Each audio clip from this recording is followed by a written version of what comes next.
Hey guys, happy Sunday and welcome to this week's Bible study. It's great to be with you today, and happy Father's Day to everyone. I'm excited to talk today because I'm going to talk about not just fathers, but parents in general.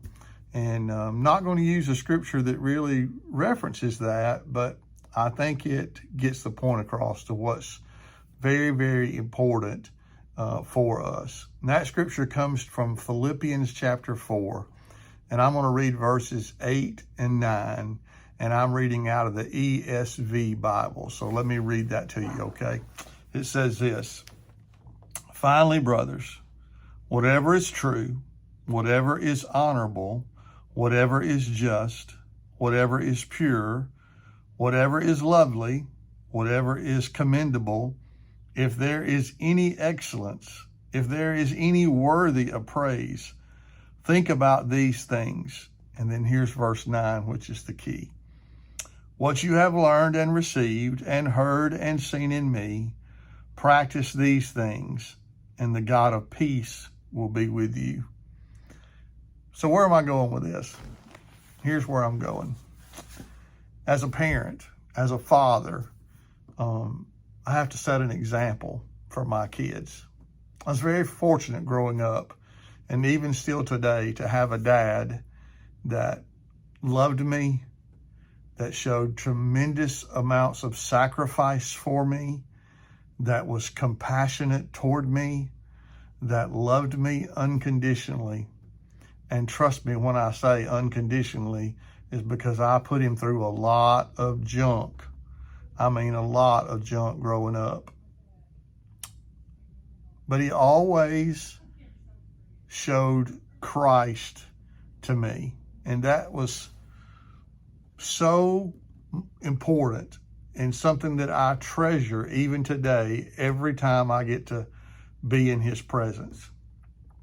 He lived an example and lives an example for me to follow, for my children to follow, for my spouse to follow.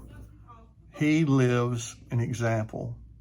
He thinks on the things that are good, that are positive, that are profitable, all those things that Paul wrote in chapter 4 and verse 8. Those are the things that he focuses on.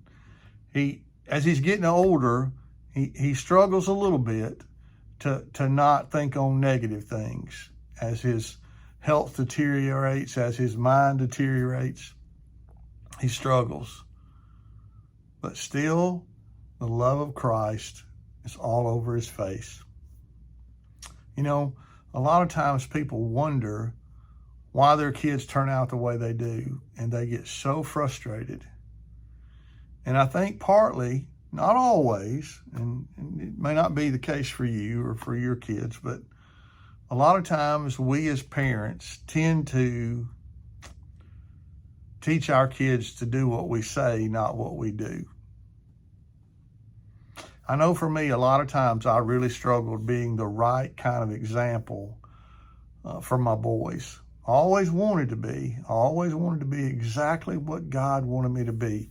I wanted to be just like my daddy, and I wanted my boys to be just like me. And in a lot of ways, they are like me.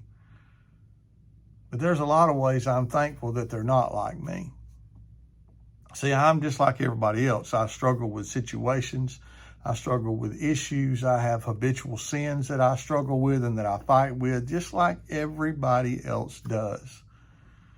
Those are things that I always tried to hide from my kids and to always not be a bad example for them. I never wanted to be that person. But unfortunately, there were times where I was the bad example. You know, I had parents when I was in youth ministry come to me and say, "Why do my kids smoke?" I told them not to do it. And I'm like, "But you're puffing one after another and telling them not to do it." Or, "Don't drink. You know, you'll have a car wreck, or you'll get in trouble, or you'll get killed, or whatever. Don't drink." And you're popping a top regular. For me, I tried to live this. And Paul says this: the things that you see me do, you can do. The things that you don't see me do, stay away from. Whatever comes out of my lips can come out of yours. It was very difficult for Maymay and I as we were growing in our marriage and as the boys were growing, when they would hear other people say things that they shouldn't say, and they would look at us like, why are they saying that? And I would say, if you don't hear it come out of my mouth, then you don't need to say it. And sometimes that was not a good thing. But I always tried to set the right example. I tried to teach my kids to listen to Christian music and to not get hung up on secular music, because there's so much garbage in secular music these days.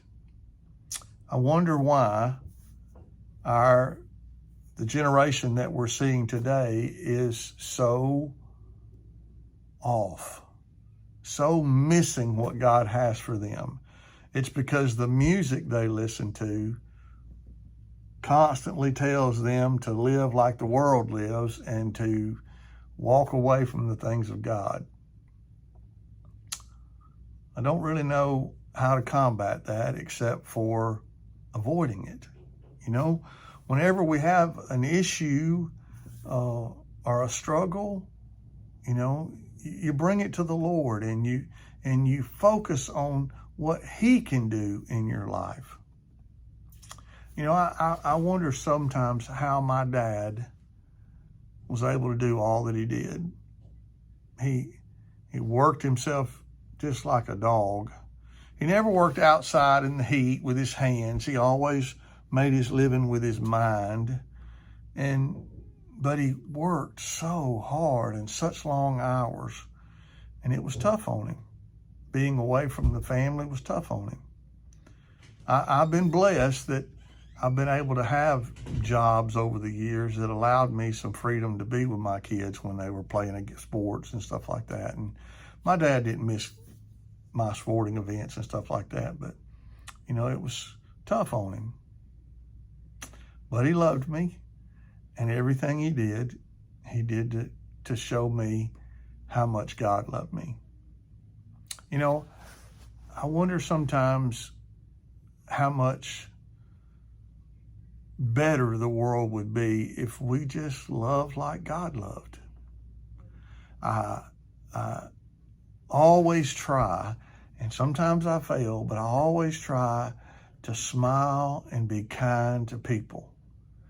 People that ring me up at Winn-Dixie or at Walmart, or people at the drive-through window at my favorite restaurant, people at the bank tellers in the drive-through windows. I always try to smile and be kind to them. And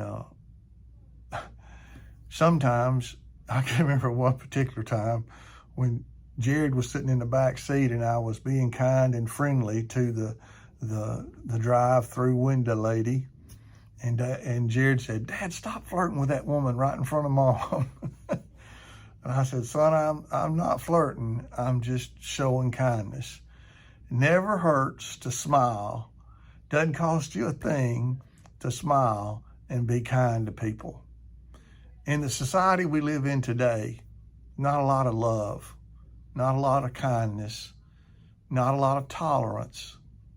And the people that are trying or seeming to be taking control of things have one mindset, and it's not about what anybody else wants. It's about what we want. And sometimes that selfish mentality can be terrible. I don't know what made me think about this today or what made me want to share this, but, I had a great example as a father. And our kids learn so much more from us by example than they do from what comes out of our lips. I can't tell you how many times something that my dad did has come back to mind and how he treated me when it comes to the way I treat my boys. But you know what? Not everybody had a dad like my dad. not everybody had somebody that loved them and was compassionate toward them and cared about them and sacrificed for them. So it's very difficult for them to see what their Heavenly Father is like. See, even if you don't have an earthly father that's like that, you have a Heavenly Father that showed you what sacrifice and love is all about. You know, he gave his only begotten Son, a perfect, flawless, spotless lamb.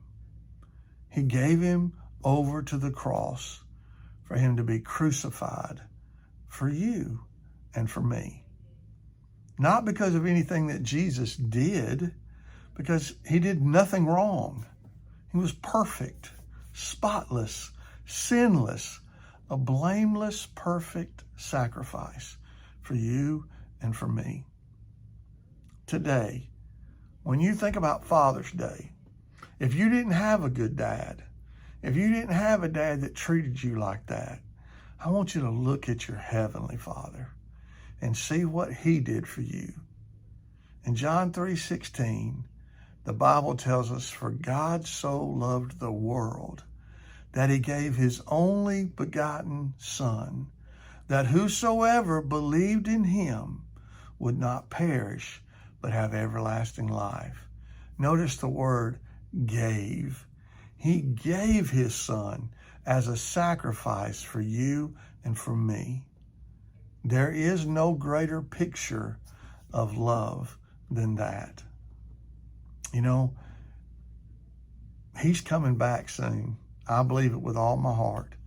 And I believe that he's going to come back, and I want to be ready.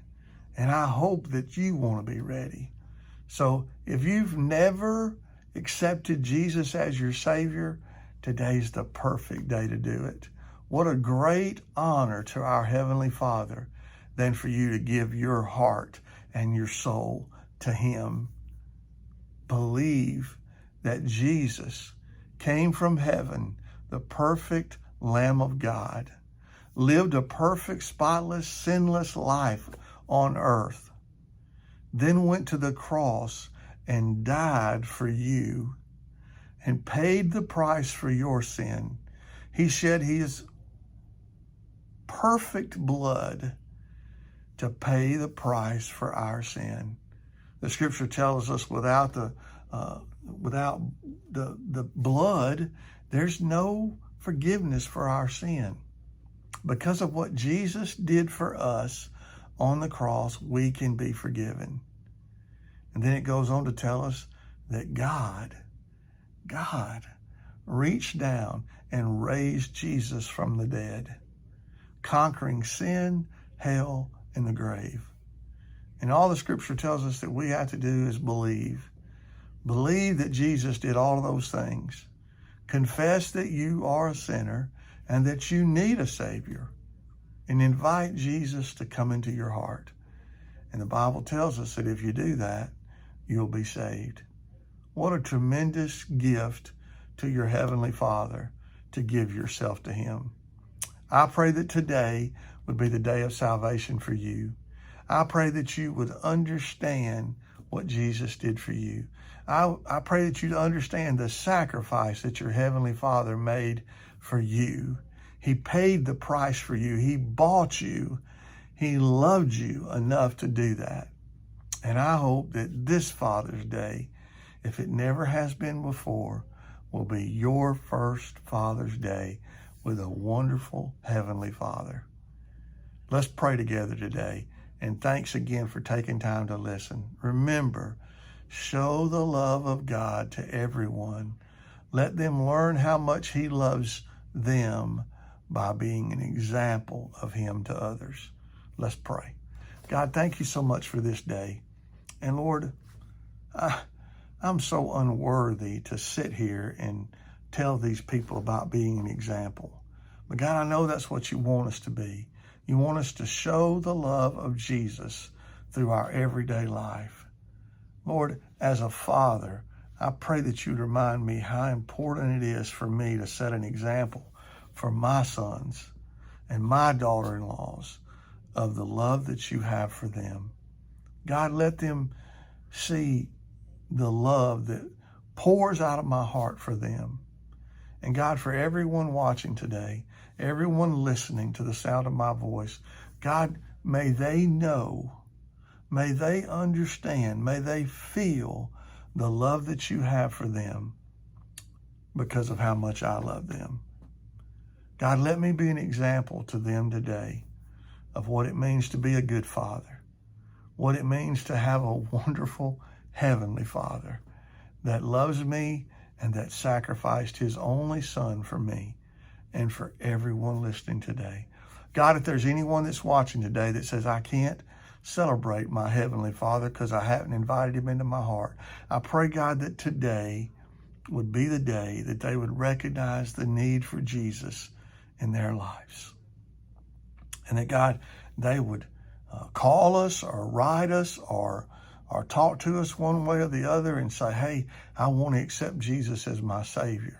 If they can't get us, Lord, I pray you'd lead them to the perfect church and the perfect pastor to love them and to tell them what they need to do to invite Jesus into their heart.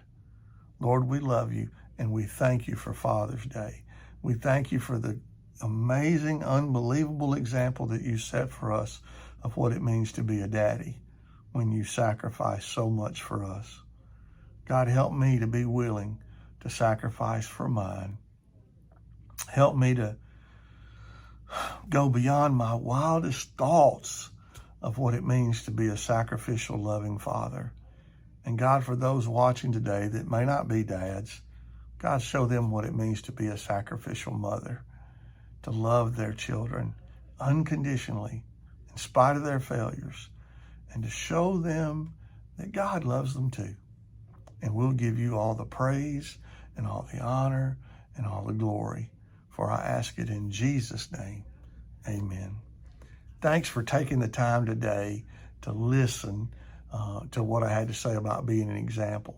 Jesus was the perfect example for me and for you.